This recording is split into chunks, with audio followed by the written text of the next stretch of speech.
কি আরে আপনি এনে কি করেন? দেখতেছেন আমি প্যান্ট বদলাইতেছি। আপনিও বা খোলা জায়গায় কাপড় চেঞ্জ করবেন কেন? চেয়ার এরকম পেছার মতো করে রাখেন কেন? আসতে জানেন না? দেন আমার বোন কি সুন্দর আসে, দাঁত বাইর করে আসে। এমনি আসতে হয়? আপনার কি দাঁতেও সমস্যা নাকি? দেই তোমাকে দেখতে হুবহু তোমার মায়ের মতো।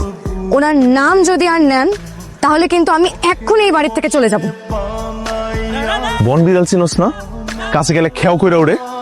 এর ব্যবহারটা ঠিক এরকম। এই চোখ কি কপালে থাকে আপনার? চোখে দেখেন না? আমার চোখ চোখের জায়গায় আছে। আপনার প্রবলেম কি? আসার পর থেকে দেখতেছি আপনি আমার পিছনে লেগে আছেন। আমার কি মনে হয় জানেন, আপনি এগুলো ইন্টেনশনালি ইচ্ছা করে করতেছেন আমার সাথে। বাবা, আমি এক্ষুনি বাড়ি থেকে চলে আসবো। কেন, কি হয়েছে? তুমি জানো এটা কত বড় সাহস? আমাকে বলে আমি নাকি খাটাস। আপু ভয় পাইছো? তো ভয় দেখালে ভয় পাবো না? ভয় পেলে স্যাপ দাও। আপনার মেয়ে আমাকে আর আমার বাবাকে একা হাসপাতালে রেখে পালিয়েছে। আপনারা এতই খারাপ যে এত বছরে